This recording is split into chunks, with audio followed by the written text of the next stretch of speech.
Hey, this is Lou Mangello from WDW Radio, and you're listening to the Five-ish Fangirls podcast. Let's do this.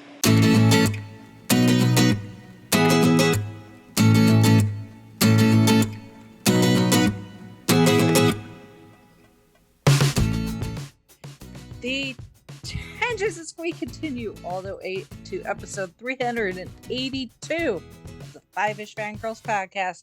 I am not Lady Thor. My name is Mighty Thor.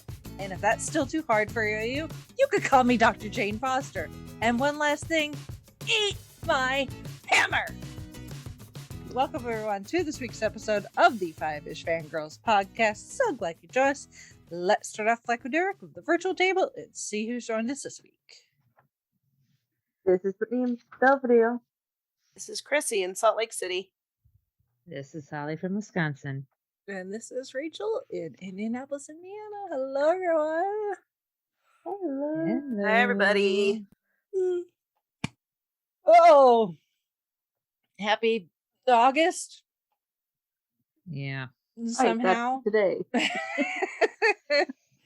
Somehow it's already August, or we've made it to August, depending on how you want to look at it.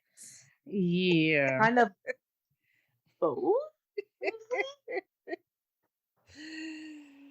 Oh my. Oh. Well, we need to rip off this Band-Aid to do the news, including not one, not two, but 3 pieces of 10 o'clock news in no particular order, other than this is the order that they're in our notes. Yeah. Especially since we had one last week. So yeah, you know, this is 4 within a weekish. So, yeah. You know, I'm just annoyed at the universe. Not that the universe gives a crap, but right. I'm just again, annoyed. we're still going to complain about it. Yes. Yep.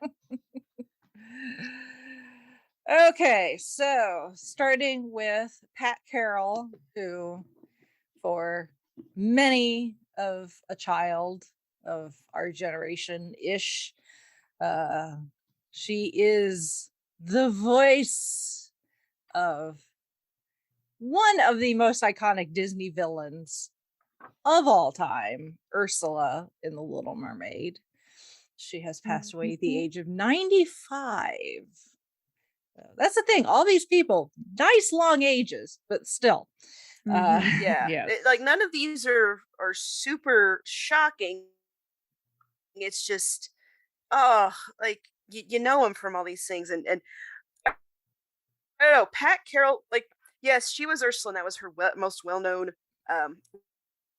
role. It's definitely the one I know her the most from. But she would always pop up in other voice roles. Like somebody posted a clip of a clip from the Garfield Christmas special from years and years ago of the Garfield animated series, where she played Grandma Arbuckle, and she's just sitting. Oh, that's right. Yeah. So she's always sitting in the rocking chair. Garfield comes and sits on her lap, and she talks about how her husband wasn't like very good at being affectionate with the children, but Christmas was the time when he like spoiled them and, you know, got them all these really good things. And so Christmas made her think of him all the time. And it was just really sweet and special. And it's just like, oh, I had almost forgotten about that, because everyone's like, oh yeah, she played Ursula, which she, you know, it is amazing. And, you know, she came back and did it in the, well, okay, not in the sequel. She played Ursula's sister, but it's basically Ursula. But yeah, like you'd hear her voice in different roles. You're like, hey, it's Ursula. It just, I always remember as a kid, there was a special like behind the scenes making of Little Mermaid. You know, it aired the same time as Mickey's Christmas Carol, and there was like a shot of Pat Carroll sitting around where she's recording as Ursula, and she's like in the dark, and there's a lamp there, and it's like all spooky and stuff, and she's doing the line about you shouldn't lurk in doorways, one might question your upbringing, and she just has this evil cackle voice. I'm just like, and like, just it's just her. It's not the animation. it's just her doing the voice, and I was like, oh gosh, this is scary, but it was so good. And she was just really good, great voice actress, amazing, did so many amazing things, and Mm-hmm. I mean, bless her living to 95. That Mm-hmm. is something else, but yeah, well, yeah, it hurts. Yeah. Maybe take a moment when you're belting out in the shower of the car to poor unfortunate souls. Mhm. Yes.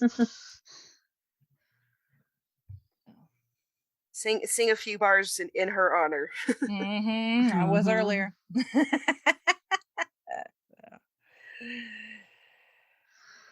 It's on Because I think one my of her it's on daughters my show even said, tunes playlist. So. and one of her daughters had even said, and to honor her, make sure you have a great big deep belly laugh over the course of the next couple of days. So Mhm. something tells me we're probably going to be doing that with our later topic discussion. So yay.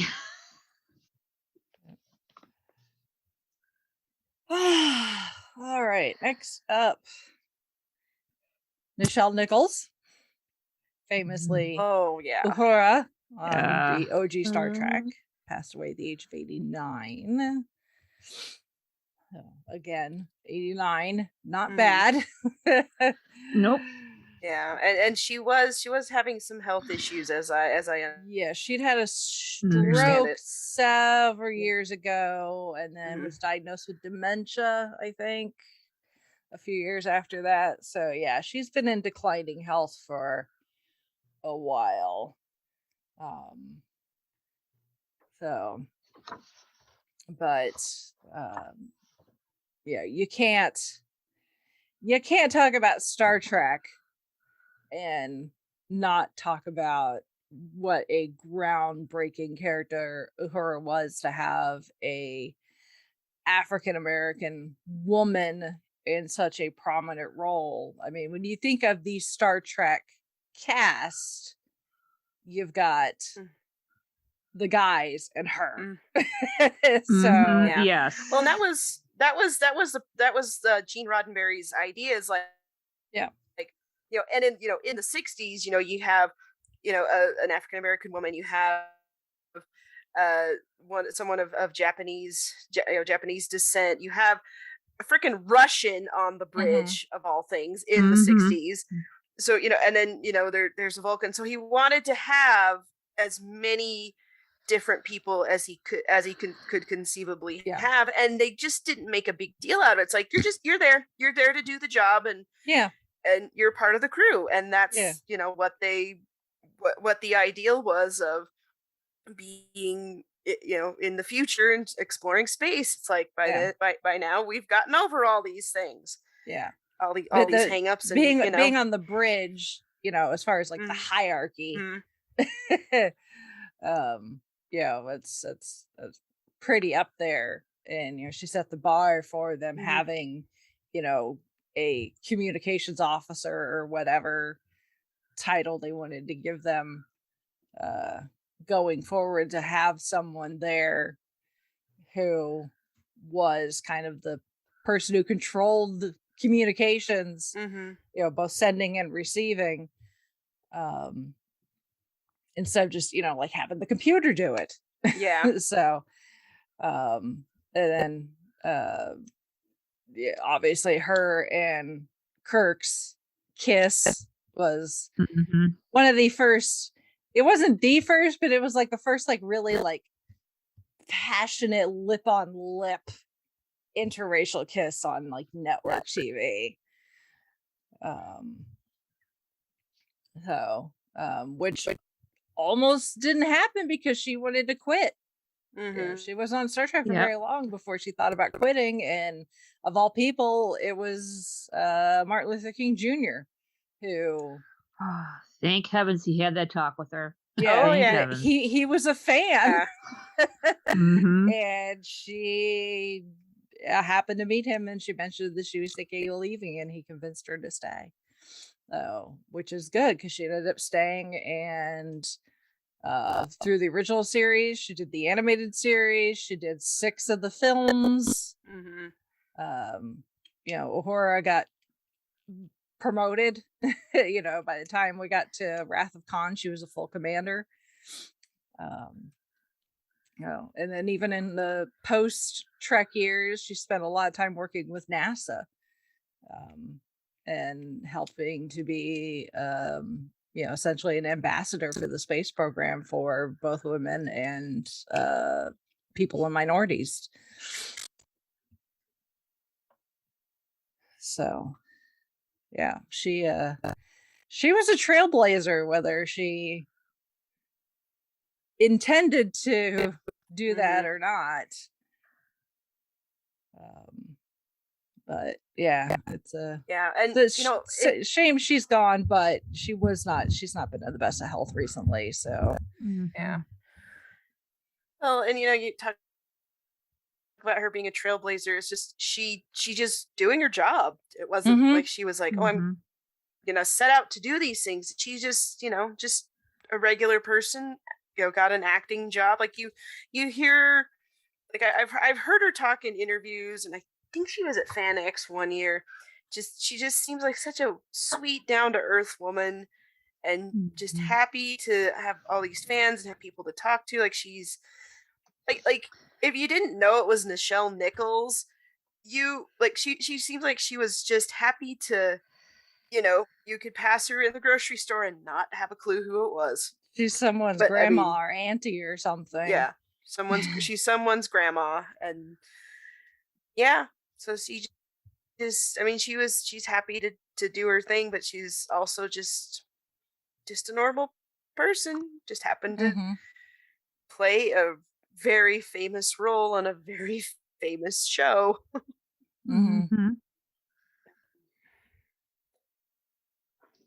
Yeah, gonna miss her.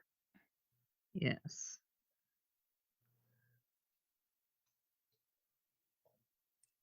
Yeah. Oh.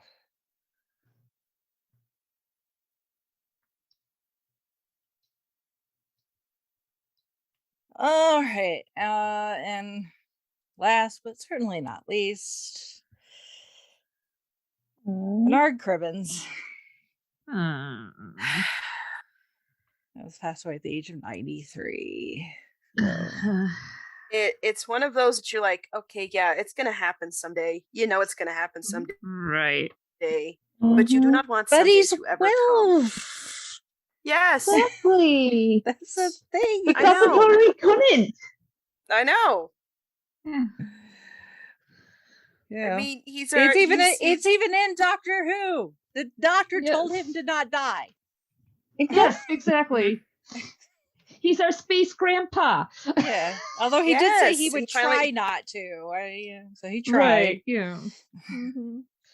Well, I'm just glad that he was able to have scenes filmed for the 60th. So that's yes. Yeah. Oh my goodness. He was able to come something back. There. It's a good thing. So. And we do have his voice in some Big Finish audios as Wolf, and then I believe he was in one called The Horror of Glam Rock. I could be wrong, but he does the voice of a record producer in that one, if memory serves. Yeah. And he is also in, you could argue whether this is how canon or not. He was in one of the Peter Cushing Doctor Who movies. Yes. He was like the not Ian of the movie. Yes. The Daleks' invasion of Earth of 2150 AD. Yes. Yeah. And I am trying to remember if he read one of the audiobooks for the 10th Doctor and Donna. I want to say it was Beautiful Chaos, but I'm going to have to look that up to make sure that I am telling correct information. So, hold on a minute. Oh, it is. Okay, yes. He did read Beautiful Chaos, the audiobook, which is one of my favorite Doctor Who yes novels. and mostly Mhm. because Wilf does take a huge role in Yeah. that story, and it's just so sweet. I love it. So if you Yes. have not listened to the audiobook, looks like it's about $11 on Audible. So Mhm. I mean, it's not it's a little bit more than the Kindle version. So Right. if you And this one's haven't listened to the abridged. audiobook, you should. It's still good. It's still good. Yep. And yeah, they also reprinted it for the 50th. But I That's mean, right. That's right. Yeah. that's not the audio. Mhm. Mhm. I found my copy when we were unpacking all our books. I'm like, oh, I love this book, and then I was like, oh wait, Mhm. then yeah, but yeah, Bernard Cribbins Yeah. reads it, and it's cute, and it's so much fun. Mhm. Mm. But yes, Wilf, Mr. Cribbins, Yeah. you will be missed so Mhm. much. Mhm. But Yes. let's talk about those good memories, Yes. man. Mhm. He was such a good character on Doctor Who. I know. Yes. Wilf was just one of those,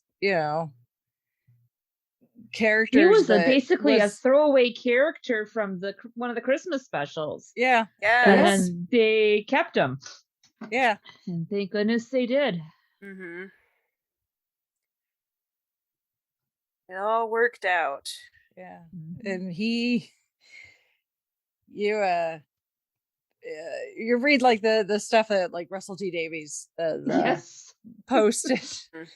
Said I think it was his idea to hit the Dalek with the paint gun. Yep. I was like, oh, that was perfect. It's like, yes. Yeah.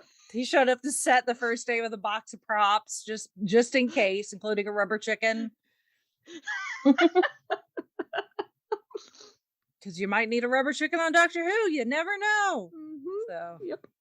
Well, the doctor could save the day. He's saved the day with a kettle and some strings. So why not a rubber chicken?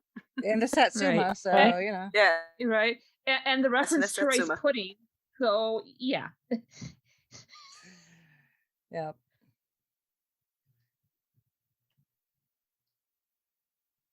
And with Wilf, you have carte blanche permission to wear whatever ridiculous headgear during the holidays you want, because it's Christmas. Yes. I shan't take it off. It's Christmas. No, I shan't. I It's think Christmas. I think I have a set of reindeer antlers headband that I can wear this Christmas. Mhm. Yay! In his honor. There Yes. you go. I have one stashed away somewhere as well, so I'll have to unearth it when it is that time of year. Yep. But all these great people, all these great actors, we're losing them. Mm-hmm. Mm-hmm. Yep.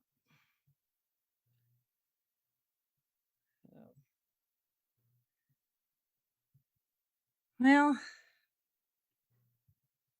we'll move on to slightly happier things. Like we now have a release date for Weird, the Al Yankovic story. Mhm. Will be streaming free on the Roku channel come November 4th.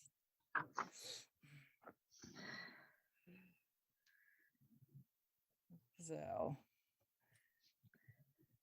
I'm excited for that. It's going to be weird. And that's like a Mhm. couple of weeks after Al's birthday. So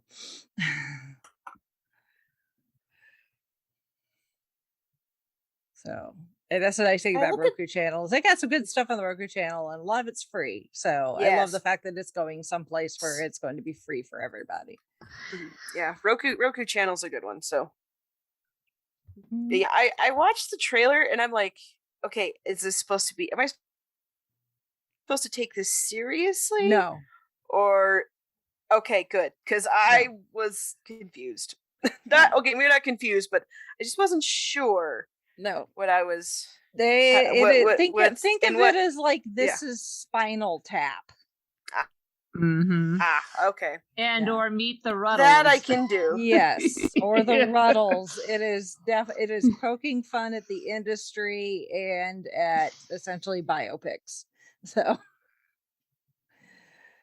this is if like Which, Monty considering Python the topic and who we're talking about, it's Yeah. Yeah. Well, yeah. I mean, this is not that Weird Al's my thing. real Like, life story yeah. is not interesting, but it's not ever going to be a Rocket Man or Bohemian Rhapsody type bio Right. movie if they were to do it straight. So I find myself being taken in more and more by Poe's Law as time goes on, because there's just some stuff that happens, especially online, that I'm just like, I don't know if I'm supposed to believe this or not, or if this is supposed to be a joke. But yeah, so I'm like, well, of course the Weird Al movie would be like that. So we're just gonna go with it, okay? yeah. Don't take it seriously. Enjoy the soundtrack. Okay, I can do that. Yep. Yep. Oh. All right, and we are in a new month, and we kind of sort of have a book club update ish. Is it still broken? Yeah, it's still broken. Yeah. So I can't get into it's good. Yeah, Goodreads and Facebook are having a fight. So until Mom and Dad stop their bickering, we're gonna. Stuck. I don't know. I could probably get into it, and do it, but yeah. So we're gonna get the poll up as soon as we can for the book club. And book of the month too, just because I can't remember what the voting was, because I forgot to check on the 31st before going to bed, so I would have some idea. But because Facebook and Goodreads not making nice, I couldn't do it. And I tried every way from Sunday under different operating systems, switching platforms. No go. So I tried. Yeah. I was about to Elliot Spencer it. Don't- somebody. Don't do that, because we would all be sad if you lost your Yes. your computer. Yes. Must be something in the air or something, because I'm having a similar problem with Pinterest. Maybe it keeps trying to log Facebook, me all the in with my login Facebook Facebooks. login, which I have not used my Facebook with my Pinterest in years. It's connected to a different account, but it keeps ending up, it ends up in this I just perpetual opened cycle of Yeah. telling me it's trying to sign me in under this email address. Meanwhile, I'm clicking on the other email address going, no, sign me under this one. It's like, no, I don't understand. And I can't stop it. Oh, and I just pulled up Pinterest, and it's all HTML, so it doesn't look very good. So maybe they're having other issues. Yeah. Maybe the internet is just broken. Maybe. Yeah. So anyway, we will get that information up and running as soon as we can. So keep an eye on our Facebook page, ironically enough, for those updates. Mm-hmm. Let's see. All right.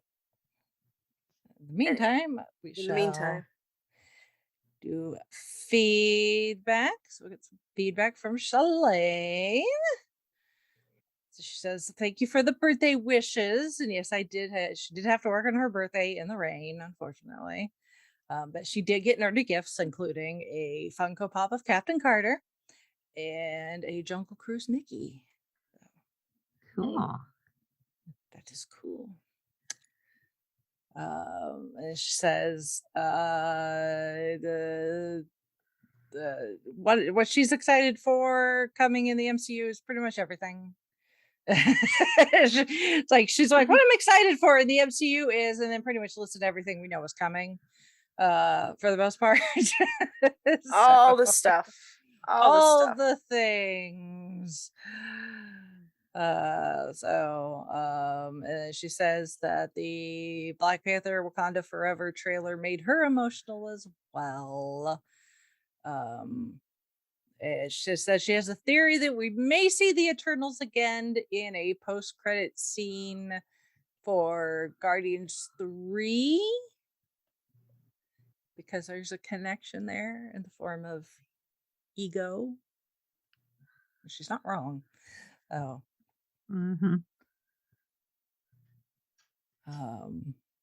Guess we'll have to wait and see. Indeed. They're gonna pop up again somewhere. So. And someone. Yes. TBD.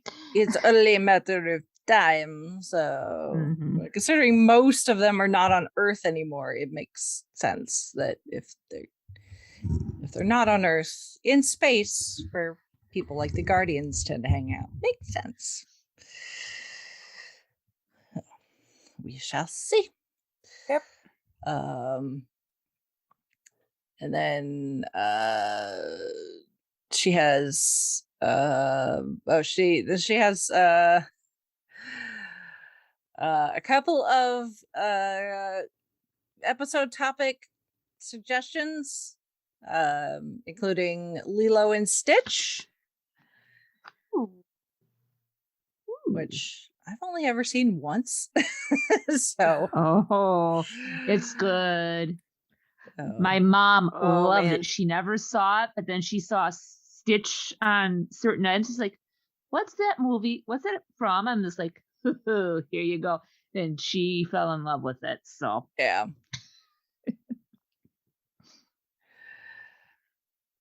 Yeah. So we might do it. We'll see.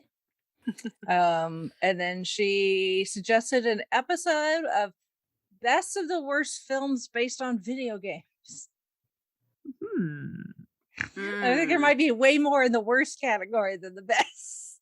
Best, yeah. Well, then maybe we should do the top best ones, because there have been a handful of good ones in recent years, but there's still a lot of bad ones. So yeah, I can already tell you Sonic 1 and 2 is going to be on that list. Yeah. And depends on what we mean based on video games, like how are they just characters from video games, or does it have to be based on like the actual plot based around the game? I'm thinking, like Mortal Kombat. Well, that one goes into so bad it's good territory. That is and most true. of that's down to Raul Julia. Yeah. Let's just be honest here. Yeah. And then if we're gonna do that, we're kind of throwing Street Fighter for anything else. Ming-Na Wen plays Chun-Li. Yep. So yep. Yeah. So I was thinking, there's some that'll probably be like Detective Pikachu was really good, but it's not really a Pokemon game. Well, then there's the Dungeons and Dragons movies, but that's tabletop gaming and not quite video games. So yeah, right. Okay, so Detective Pikachu, they're actually, I was gonna say there is a Detective Pikachu video game. It's like very obscure and like everybody forgot that it existed until the movie came out. Like, oh yeah, so I guess it is kind of based on. So I don't know. We're gonna have to think that over. We would have come up with parameters before we go any further with this potential plot line. But yes, it's got potential. It does. It does. Movies. There are some shows based off video games. Yes, that could be a whole other can of worms. It could be. Yeah. If you ever saw the animated Donkey Kong Country. Oh no. Yep. The plot, the writing itself wasn't bad. The animation, however, that left something to be desired. Yes, which, that is one of my favorite franchises, and it was like, oh no, this is so terrible. I'm sorry, but it is. Mm-hmm. We may have to bring in series. They had Legend of Zelda. Whenever we do this too. Yeah, we got friends of the show that might they might want their 2 cents worth chime in. Yep. But it's got potential. We'll chew on that for a while, Shalane, and stay tuned to this space. Yes. As always. So, but thank you. As always. And Yes. glad you got nerdy stuff for your birthday. Yes. Better than getting socks and underwear. She's not old enough for that yet. Give her another 10 years and then that's Yeah. and then you start asking for things like nerdy socks, and Mm-hmm. they don't necessarily, well, sometimes they make nerdy underwear for people our age and size, but you can at least get nerdy socks. Yes. And pajamas. Yes. Mm-hmm. Pajamas are comfy. Yes. Yes. I'd totally buy some pajamas. Mhm. I've got Star Wars pajamas. I've got Hogwarts pajamas. I've got Corgi pajamas. My shocked face. Let me show you it. Yeah. Right? Uh-huh. The same thing. Don't give up the nerd. You just find other ways to express it. Mm-hmm. No. All right. Well, speaking of which, nerdy things.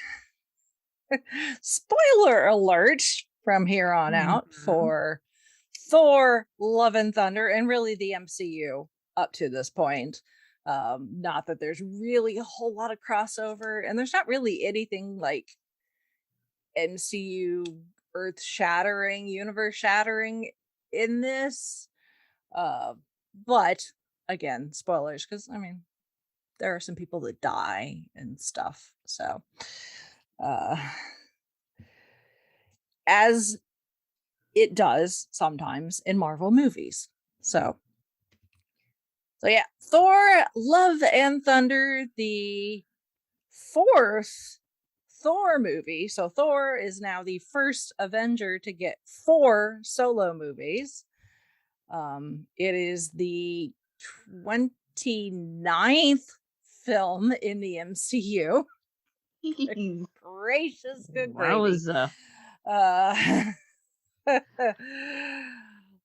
Once again directed by Taika Waititi, written by Taika Waititi and Jennifer Caton Robinson, and of course has Chris Hemsworth as Thor, along with the return of Natalie Portman as Dr. Jane Foster, and Tessa Thompson returning as Valkyrie, and introducing, well, not that he's new to anybody, but into the MCU, introducing Christian Bale as Gore the God Butcher, and Russell Crowe as Zeus.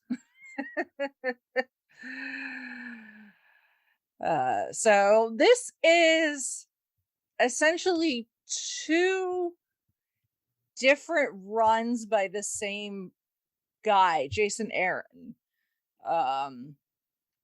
who he did a series, I believe, I don't know what that particular series called, Gore the God Butcher, and then he did the Mighty Thor run, which I remember when that was new, and people started reading it and were losing their minds once they figured out what the big twist was, that it's like, oh my god, there's this new Thor, it looks like a woman, oh my goodness, it's Jane Foster. And then you find out in the comics, and I was under the assumption that they were going to go the same route with this, is that Jane yes, has the power of Thor, but when she's not using said power of Thor, she's dying of cancer.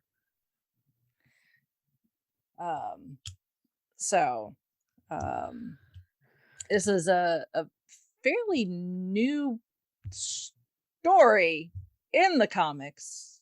You know, Yeah. only, this story came out around the same time as Ironheart, if I remember correctly. I can't remember which one came first, but one followed very closely after the other. Let's see here.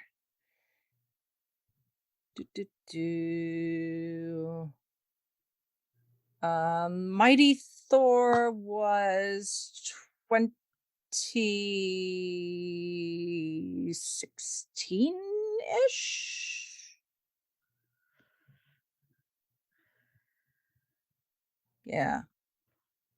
Thereabouts, looks like. Mm-hmm.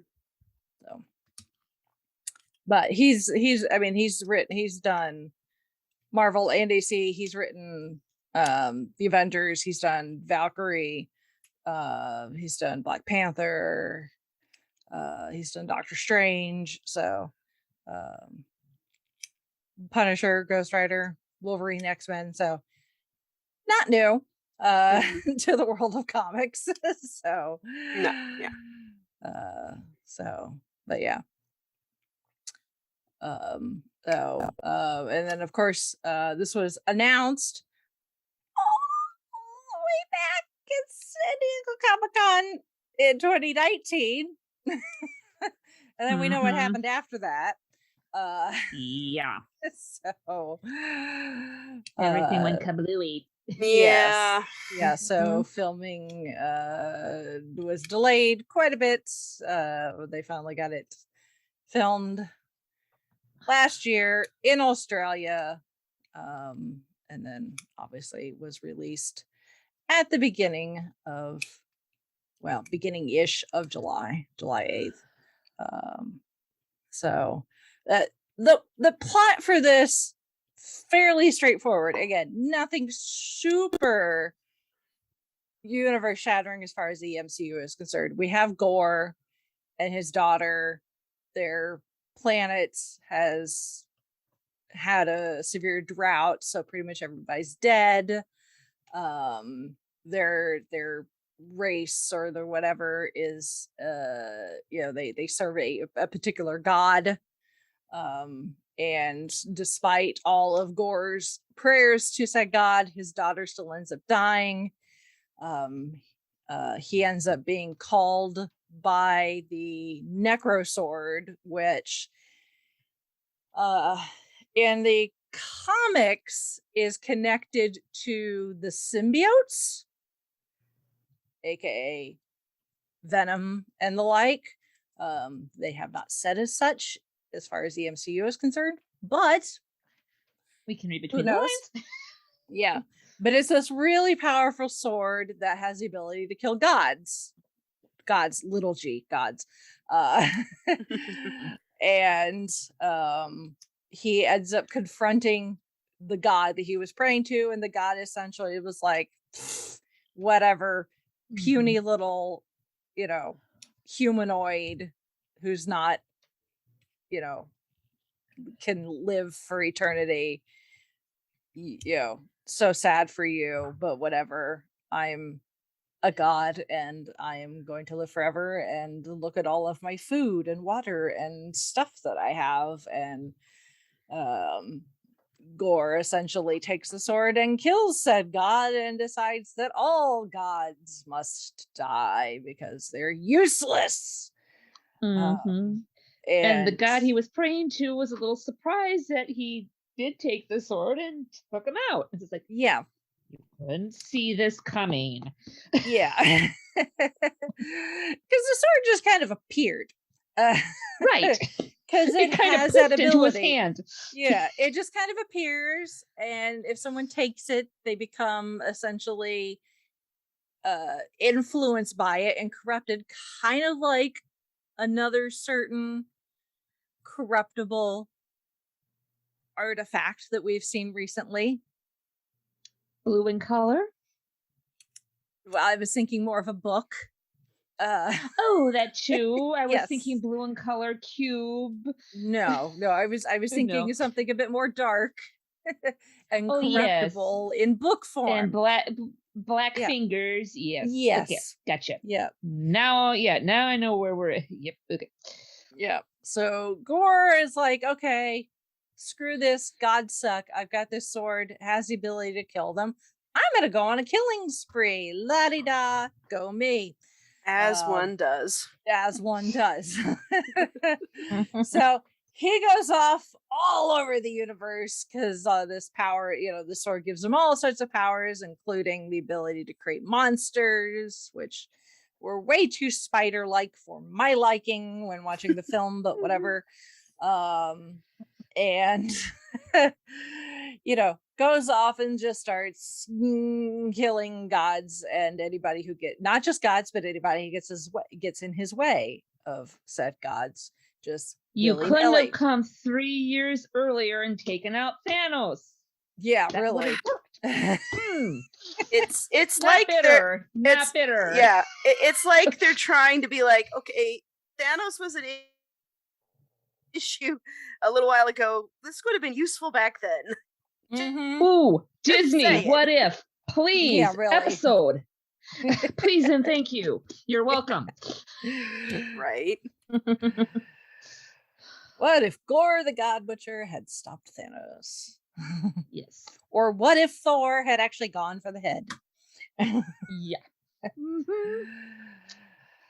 Speaking of Thor, meanwhile, he has no idea that Gore is doing this thing quite yet because he's busy off hanging with Getting the into Guardians of the shape. Galaxy thanks to a nice little montage narrated by a certain rock BFF by the name of Korg that we all love, again played by Taika Waititi in all fabulousness.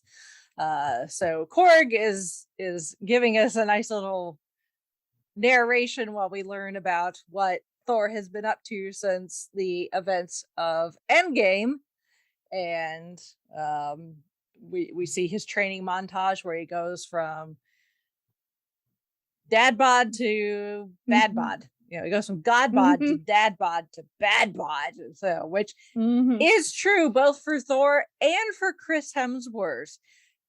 Everything I have read, which in a way, this is kind of, I guess, if you wanted to interpret it in a way, kind of, why are you focusing so much on body image? But because he is playing Thor, I guess it is relevant.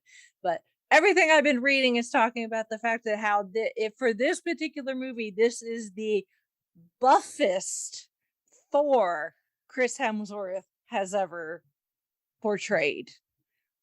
Like he's been buff since he started playing Thor, but this is like he's the ripped most in this jacked, ripped so far. He's like 231 pounds of just straight muscle, having to eat like 8 times a day just to keep up the caloric intake that all that muscle would be burning. So the man got jacked. Yes. Not necessarily my cup of tea when it comes to body type, when it comes to men, but I've seen videos of Chris Hemsworth you gotta give the guy the man is props nuts. for Yes.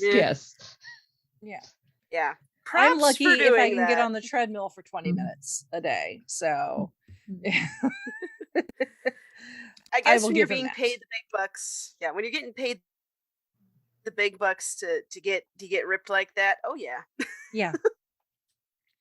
Yeah. So Well, there you go. Well, and he likes to say that he will continue to play Thor for as long as it's physically possible. And I'm like, dude, you keep outdoing yourself with each one. He's like, you're gonna hit a plateau at some point. Seriously. Yes. Or it's gonna start looking ridiculous. So that being said, Ripped Thor is now, hanging out with has been hanging out with the Guardians of the Galaxy. Is still wielding Stormbreaker. And they much to Star-Lord's chagrin, kind of running the crew. Yeah. Well, he's kind of taken the approach that he does not get involved in the battle until someone comes up to him and says, "Thor, we need your help to win this battle."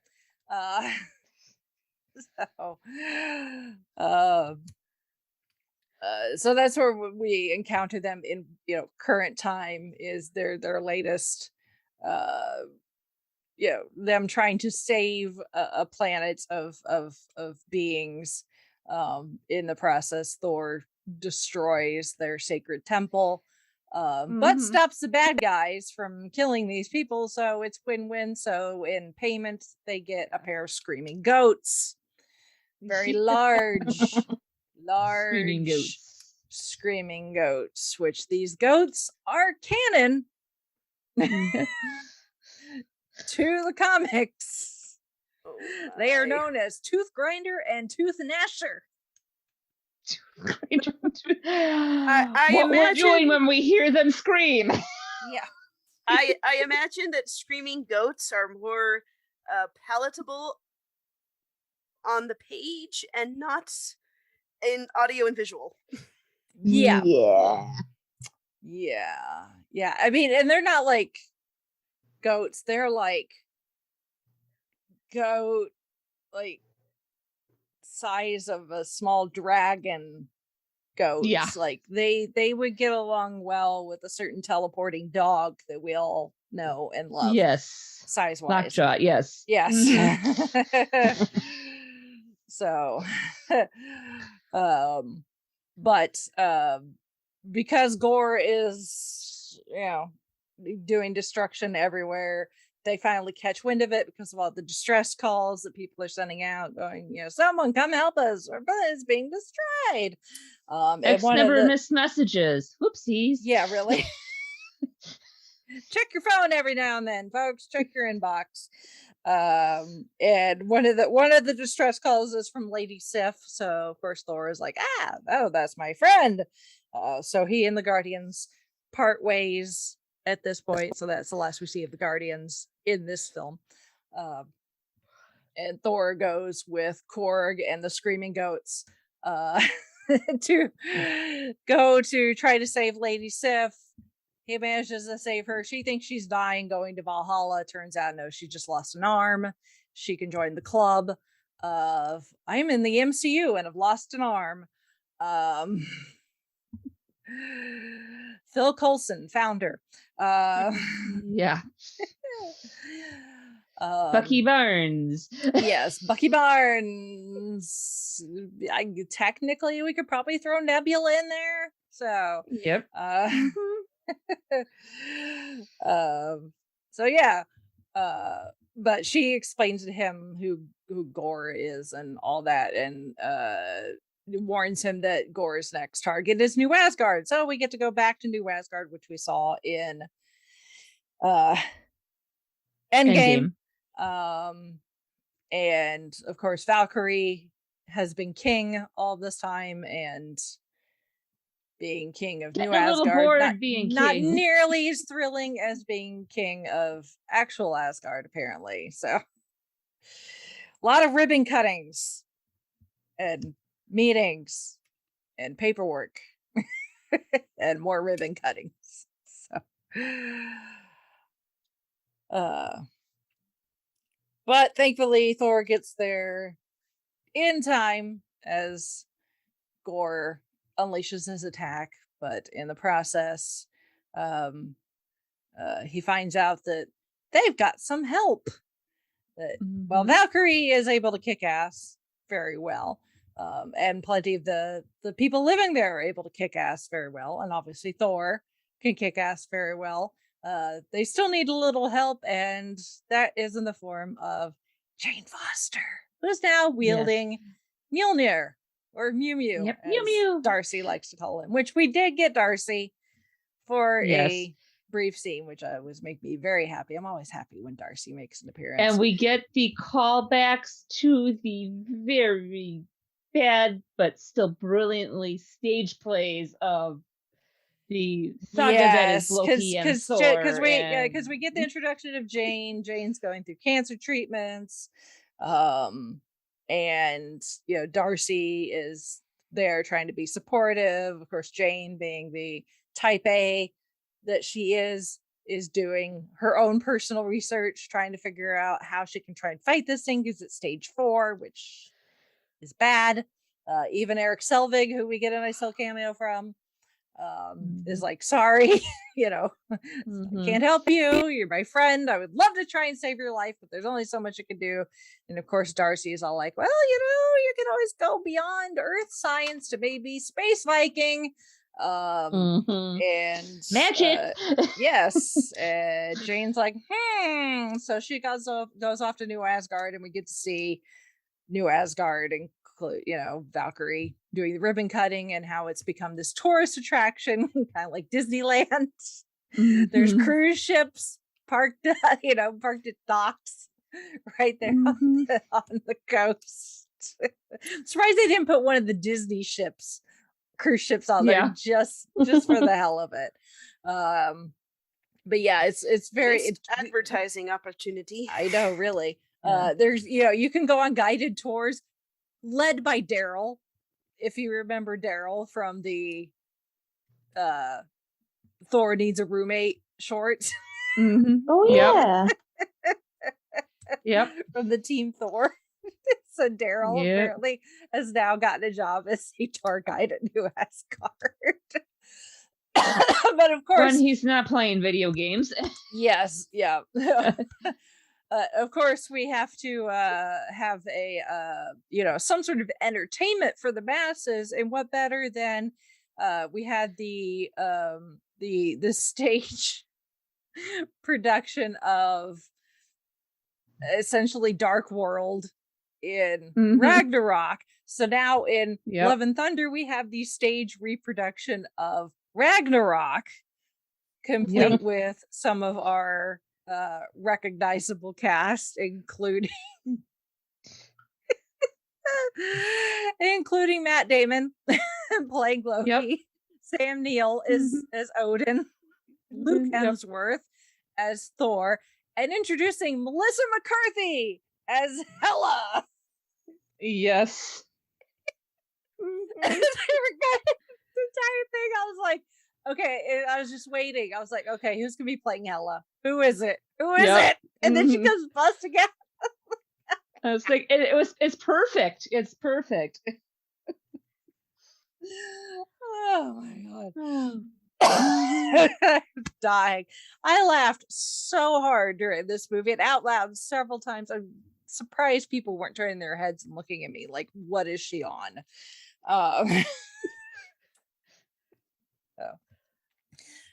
So, but it turns out that if we get a nice little montage again, flashback of Thor and Jane's relationship when they were together. So like when they first properly Mhm. got together, and Thor was coming to Earth quite a bit, and they were dating and having all sorts of fun. They were rollerblading together and going on dates and this, that, and the other thing.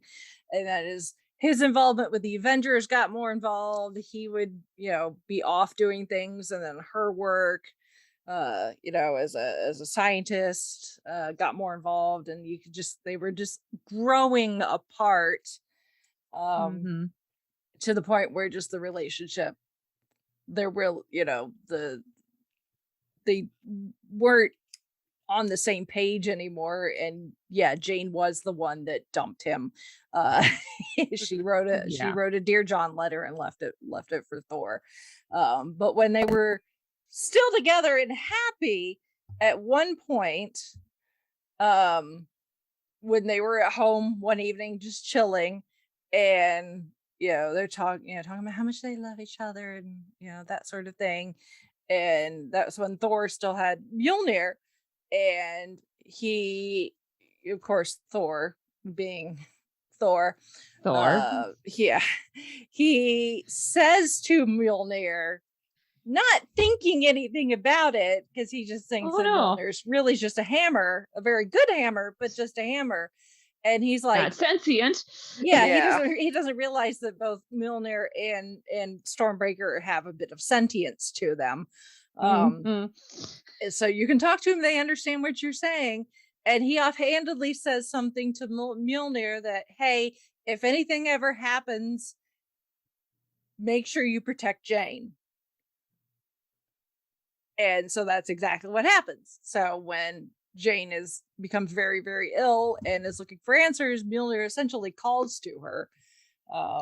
and by taking and deems her worthy enough to take up Mjolnir because it still has an enchantment on it. Stormbreaker doesn't. Stormbreaker doesn't have the enchantment. That's why anybody can pick up Stormbreaker, even whoever.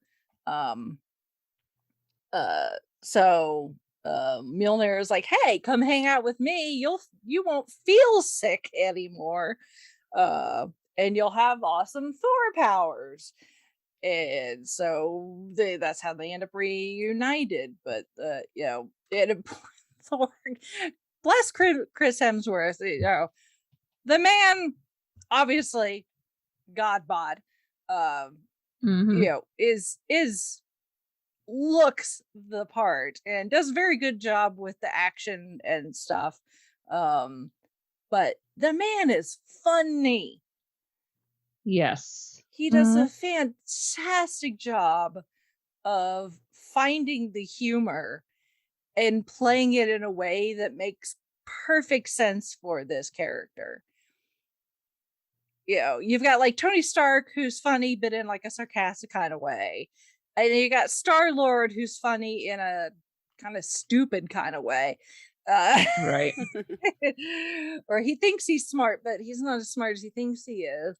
And then you have Thor, who's this tough guy, but doesn't also know any better. Yeah, he's this tough guy, but he's also feels his emotions and kind of wears his heart on his sleeve, especially when it comes to the two loves of his life, essentially, Jane and Mjolnir.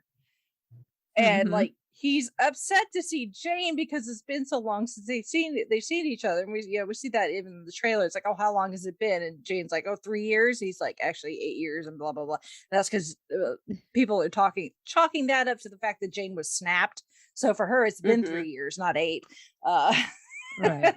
Because she lost 5. Yeah. So like he's it's always weird to see an ex. But he's even more weirded out seeing Mjolnir intact. Yeah. So. And then Stormbreaker gets a little jealous. This is a little like subplot of Thor looking longingly Thor, at Mjolnir. you better sleep with one eye open. I mean, he had murder on his mind. It's almost like if the doctor was like, oh, an old sonic screwdriver, and his new sonic screwdriver is like, excuse me, like Mickey said when Sarah Jane and Rose met up, oh boy, the Mrs. and the X, this is going to get interesting. Little bit. It's like Thor might not have moved on love life wise, but he did weapon wise. Yes, kind of had to, honestly, but yeah, that's true. Yeah. I mean, the universe kind of was at stake at the time. So yes. So it wasn't personal. No. It's just Mjolnir was sort of indisposed. Yeah.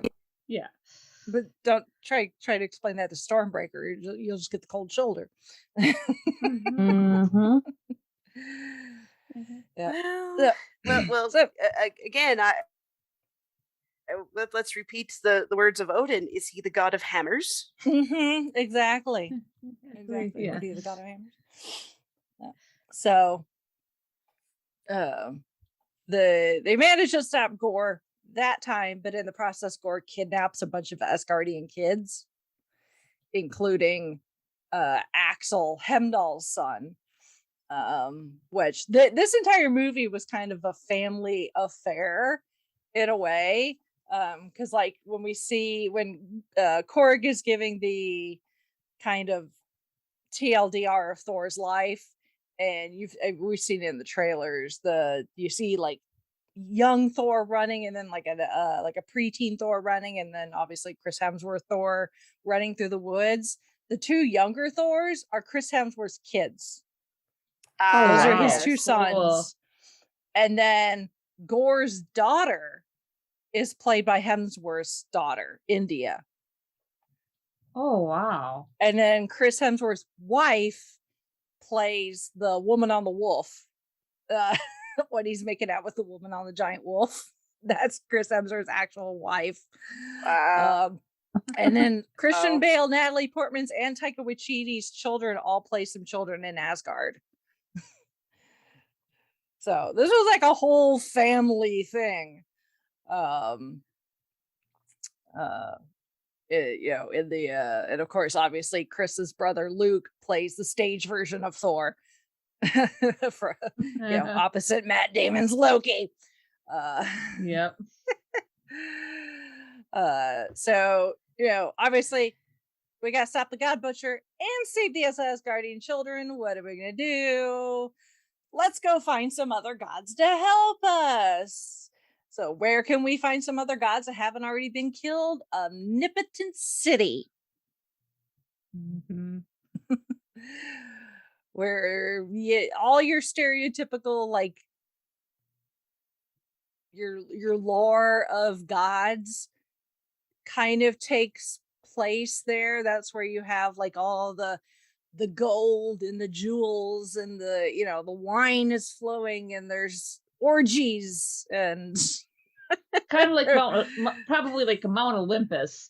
Yeah, a little bit. So they go to Omnipotent City to try and convince Zeus, who is the leader of the gods, to try and help stop Gore.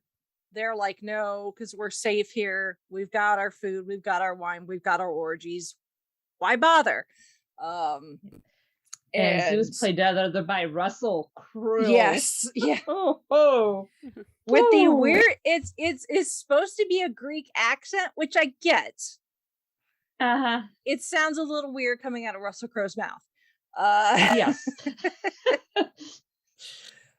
But in a way it kind of works. And Zeus definitely got like the dad bod and was like, this is fine, and sticks with it.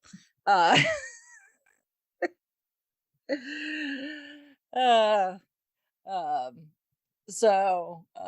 of course Thor is like, well, can't have this. A fight breaks out. They end up a number of gods end up getting killed. Zeus ends up getting impaled by his own lightning bolt. He ends up surviving. But they got at least the lightning bolt, which is a very, very strong weapon. So they're like, well, fine.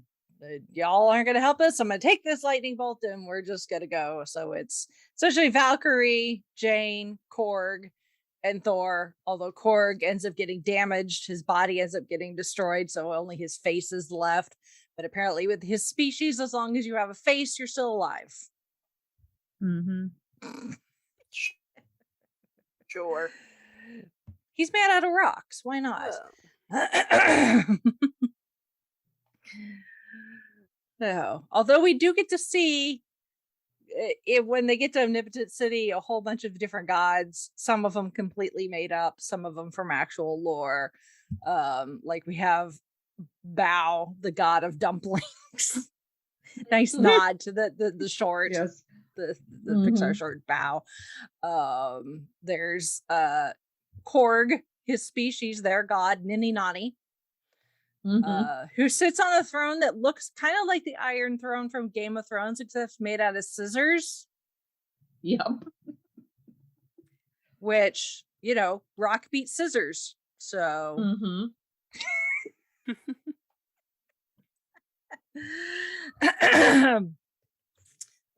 And yes, we do see all of Thor's butt.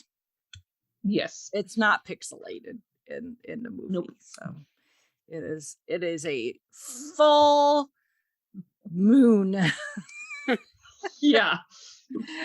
It is a full Hemsworth moon. And I just love how Valkyrie and Jane are just sitting like, should we go to help? Nah. We're good. I mean, him ended up being naked and it makes like half of the people faint.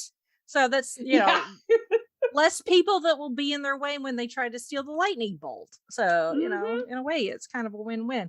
So what they don't show, obviously they pixelated the butt for the trailer because it's going to be, shown on things like TV. Right. But it's one of those things where the trailer has been altered, and what they don't show that's been altered out of the trailer is Thor's extensive back tattoo that is a tribute to Loki. Yeah. He's got Loki's like helmet tattooed Yes. very largely on his back over his shoulder blades. Kind of like wings. Yeah.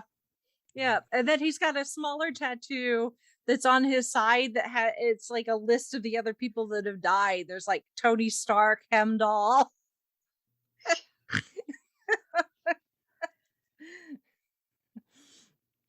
So that was rather funny. But yeah, it's this big thing. It says like R.I.P. Loki, you are missed, or something like it's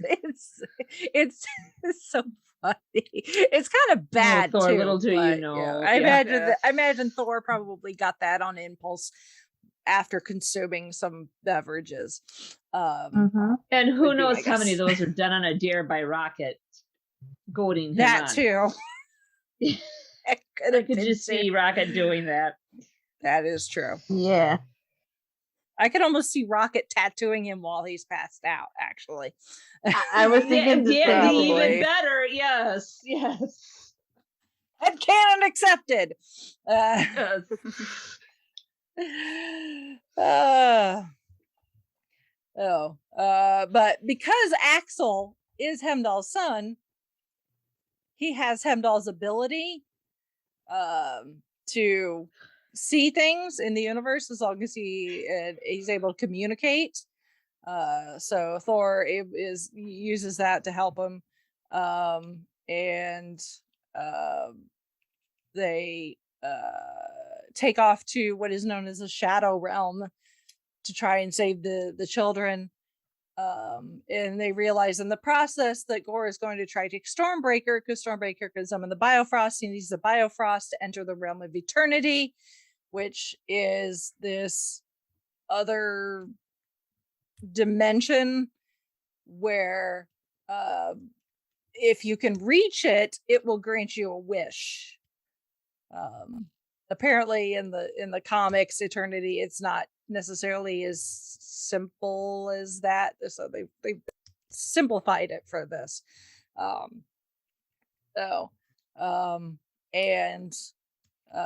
In the fight, Valkyrie gets injured, and that they do manage to save the kids, thankfully, because Thor uses Zeus's Thunderbolt, and it temporarily gives them power, the power of Thor. Mm-hmm. And he makes sure to specify just for now. Like, yep. And it's really funny because you've got activated all these, too. And he's like, kids, just grab whatever you can find to try and fight with. And the place where they are, it's like dark and torn apart, so there's rocks and sticks and all sorts of stuff for them to be able to utilize as weapons. But there's one girl that she had like her stuffed rabbit with her, and she's shooting like laser bolts out of this rabbit's eyeball. It was so like, perfect. It's so fluffy. So let me take it out. Yeah. And so Guns funny. N' Roses music to a good portion throughout, and there's a lot of GNR in here. A lot of it is off of the same album, Appetite for Destruction. Imagine that, how appropriate. And then a little bit from one of the Use Your Illusion albums, the kind of the breakdown, momentous build from November Rain. Because actually one of the production designers on this film was the guy that helped make the November Rain music video. Oh wow, cool. Yeah. So there you go. Valkyrie's injured. They manage to save the kids, but Thor by himself is not strong enough to stop Stormbreaker. even though he's tried, because he sent Jane back to the hospital because she's getting weaker every time she takes off the Thor armor, essentially, and sets Mjolnir down. And the doctors are like, well, yeah, she's super strong when she's in Thor mode, but the power of Thor is so strong that the treatment she was receiving, the chemotherapy, is essentially being wiped from her body. So if her body was going to respond to chemo, it can't, because the chemo is getting essentially wiped from her system before it's able to try and do anything. So she's really killing herself faster every time she takes up the mantle of Thor. But yeah, of course, this being a superhero movie, Thor by himself trying to fight Gore is struggling. Jane realizes that she needs to go and help, even though the next time will likely kill her. She does, goes and helps, but it's a little too late, because Gore still ends up getting access to eternity, but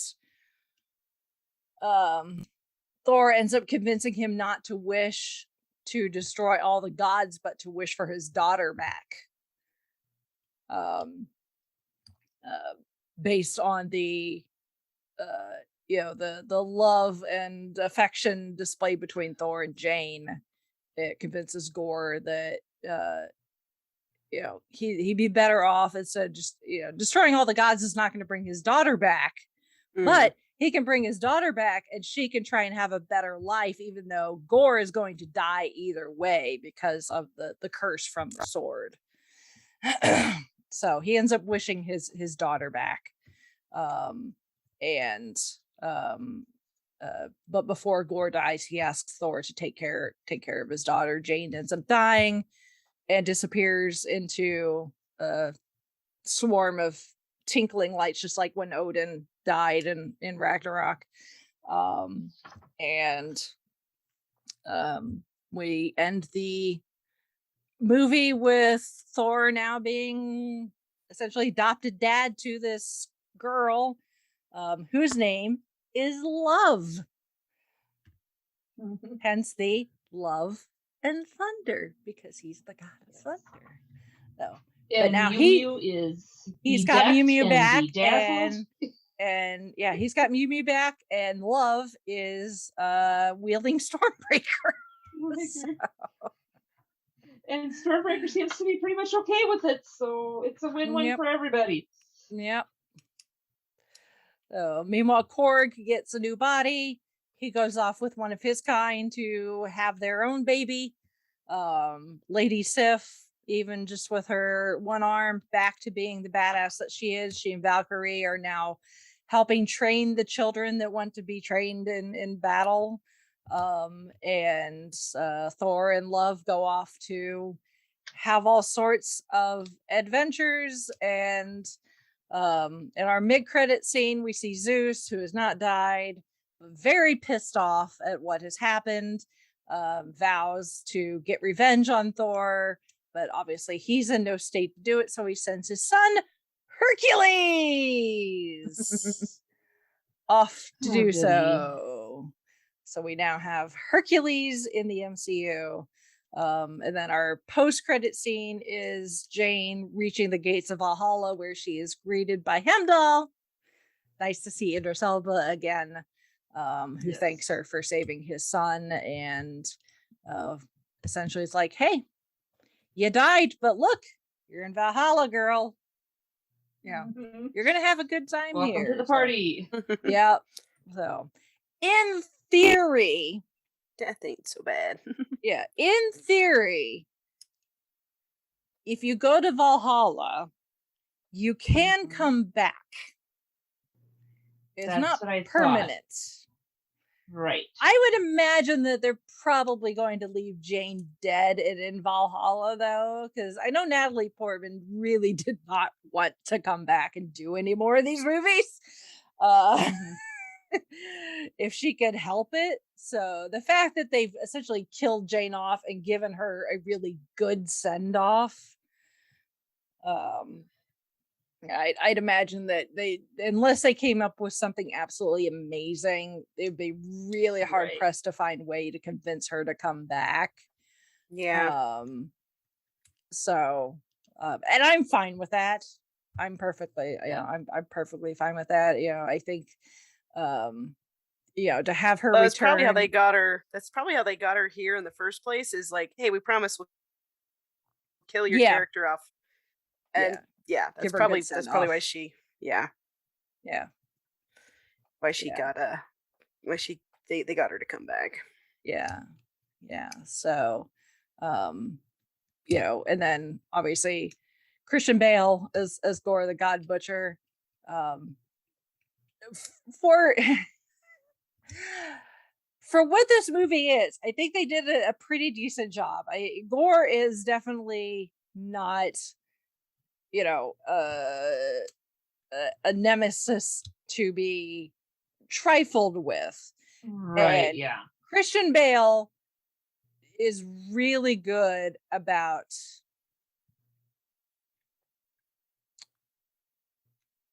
taking on some of these roles. He can be a very good chameleon.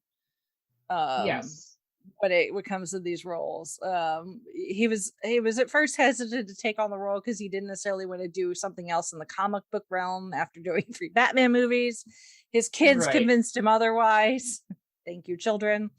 Yes. They had to tweak Gore's look quite a bit because he looks a bit too much like Lord Voldemort in the comics. Yeah. So, Yeah. Okay. So I wasn't imagining things. I'm just like, no, yeah. he has Okay. no nose in the Yeah. comics. So, I mean, as the movie goes on, Gore's look gets more and more, like his body gets more and more scarred and creepy, even creepier looking as it goes on, because like he's got all these like religious markings at the beginning that he off screen like tries to remove from himself because he's essentially like, God suck, therefore any religious paraphernalia I have on me must go away. Plus he's being slowly destroyed by this sword again, a lot like a lot like a certain book that we've seen recently. It corrupts the user inside and out. But Gore in the comics, the way he is the God Butcher, and I guess there are several deleted scenes from the theatrical cut that are probably more in vein of Multiverse of Madness as far as the horror aspect of it. And they didn't necessarily want to go that route. They didn't want it to be too bloody or too for this movie. So it'd be interesting when we get like the real, like the home release of DVD and the digital and stuff, we start seeing those deleted scenes. There's also supposed to be scenes with both Jeff Goldblum and Peter Dinklage as the Grandmaster and really? Eitri, but those scenes were cut from the theatrical release as well. But according to Natalie Portman, there is a crap ton of deleted scenes. So it'd be interesting to see what gets released out there, like online versus, well, if you want to see this, you're gonna have to go get the DVD / Blu-ray / digital release, whatever. Home release. But yeah, the killing of the gods, if they kept that stuff in, would have been more Sam Raimi Multiverse of Madness-esque look and feel to it, which if the entire movie had that feel, that would be fine because it would have fit. But the rest of this movie is very much like your 80s Saturday morning cartoon superhero, like He-Man type look and feel to it. So it would have just been a bit. It would have been too much of a, Yeah. take you out of it. So but all things considered, I think Christian Bale still did a really good job. Gore is definitely, he's very creepy. You can just tell by looking at him. It's like, this guy is not right, and my life is probably in danger. You just kind of look at him and you're like Ralph Wiggum on The Simpsons on the bus, where he's like, I'm in danger. Right, yeah. It's very much like that. And obviously the whole Jane Mighty Thor cancer thing, and it ended up killing her, is sad. When Jane finally, after she takes on the mantle one more time and comes and helps, trying and help Thor, and it ends up costing her, and Thor's like, I still love you. I still wanted to be with you. We were going to have this, we could have had this future together. And it's sad. I definitely found myself getting a little emotional during her death scene. But it's beautifully done, I think. And like I said, I kind of knew it was coming, because I just kind of assumed that they were going to go pretty much with the plot from the comics. They were going to go that route. But overall, the movie's just fun. I mean, it's not, like I said, there's not anything necessarily MCU shattering as far as plot or dropping anything. It obviously, with Hercules, there could potentially be ripple effects in the future at some point, but he could pop up years from now and it could make perfect sense. I don't think that's something that needs to be paid off anytime soon, especially since we know what is coming anyway. They can wait to pay that off, and I think it'll be perfectly fine. It's just where would I rank this as far as like the MCU after 29 movies? I don't know if I'd necessarily put it in my top 10. It's probably top 15 for me. As far as the Thor movies are concerned, Ragnarok, I think, is still the best.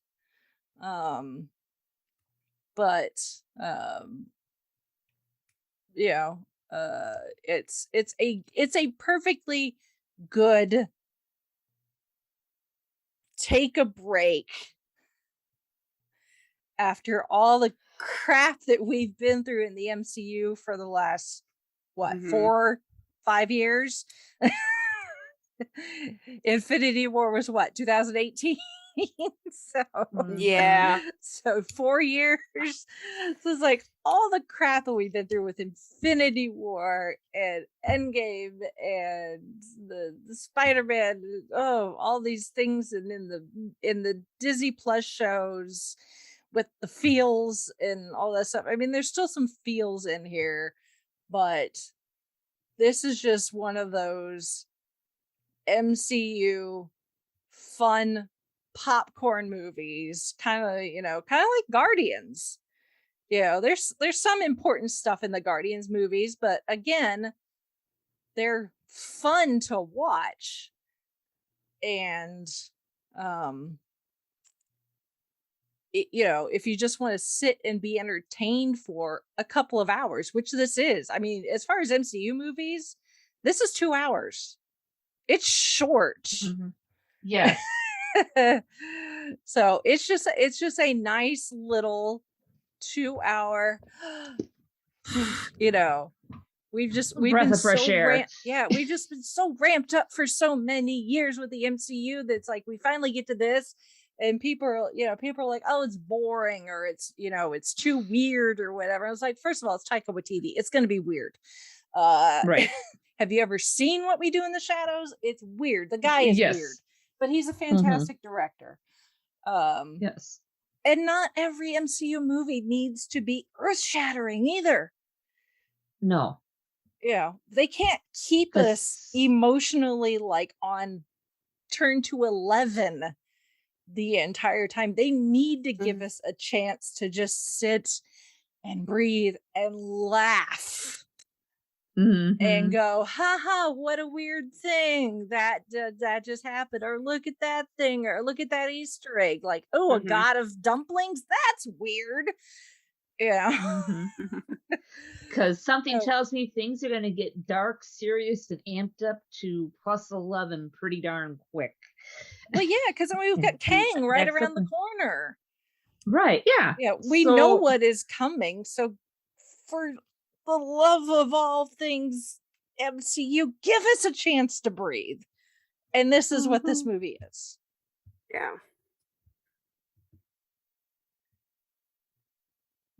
So, that's my 2 cents. Yeah. Yeah, I think Taika Waititi, he's a fantastic director. He's a fantastic writer. You know, it looks really good. You know, it's bright and it's fun, except when they're in this other, you know, this dark dimension where it literally is kind of, it's shot, it looks really cool because there's not supposed to be any light per se, at least not enough that gives off any color. So it looks really cool. It kind of has a Sin City kind of look to it, if you know what the Sin City movie looks like. Yep. It kind of looks like that. It's really cool. Of course, the soundtrack, Michael Giacchino, who's done a number of the MCU movies, fantastic again. You know, he did Doctor Strange and all 3 of the Tom Holland Spider-Man movies. So, and then a lot of Guns N' Roses. Although there's some other classic rock in there too. There's some Dio. There's interesting use of Enya. Only dies. So I will leave folks to watch that. So.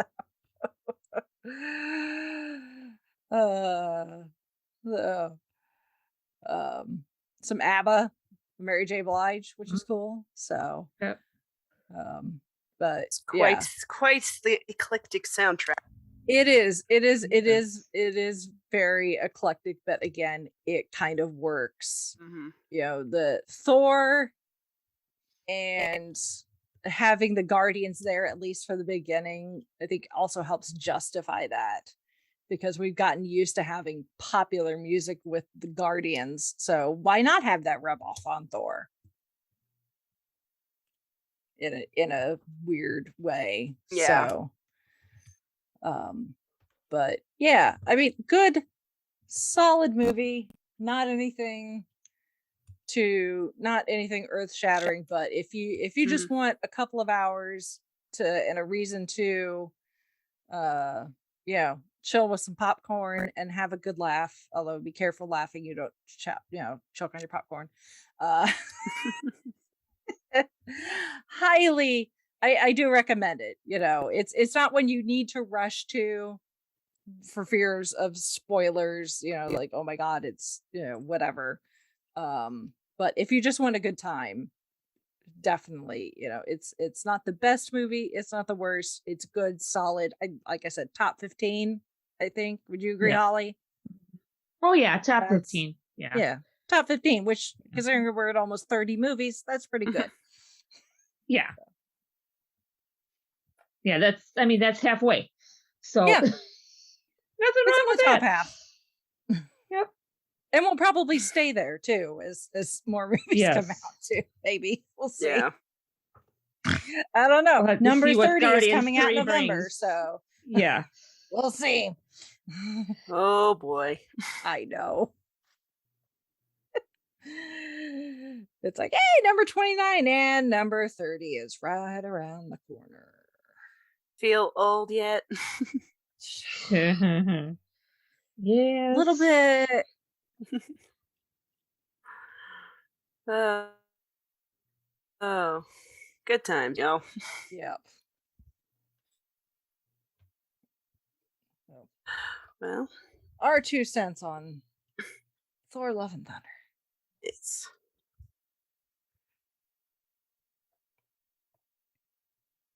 awesome. Well, if any of our listeners want to chime in on their thoughts, Thor or Love and Thunder, or anything else we discussed this week in the news and such, you can send us feedback. Our email address is fiveishfangirls@gmail.com. Our website is the5ishfangirls.com, and there you can find links to our social media and ways to support the podcast. And you can leave comments, which we will also include as feedback.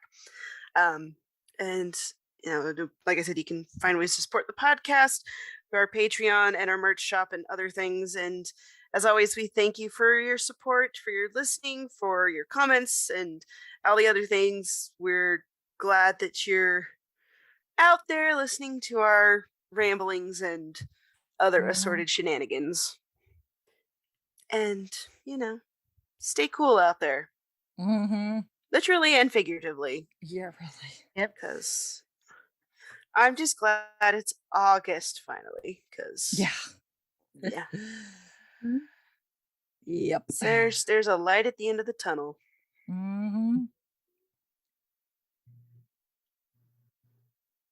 Very much so. And I look forward to sharing my shenanigans from Gen Con when we return, assuming I survive. Yes.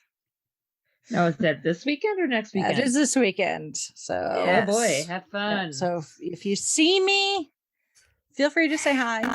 Otherwise, Okay. stay tuned to our social medias that, as Chrissy said, you can find on our website. Yes. Facebook, Instagram, Twitter.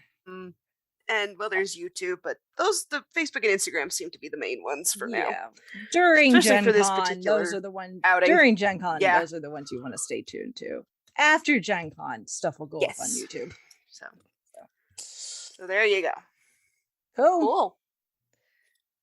All right. So with that, we shall sign off for this week. This is Brittany and Belvedere saying goodnight. This is Chrissy saying goodnight from Salt Lake City. This is Sally from Wisconsin saying good evening. And this is Rachel in Indianapolis, Indiana. Not bad for a human.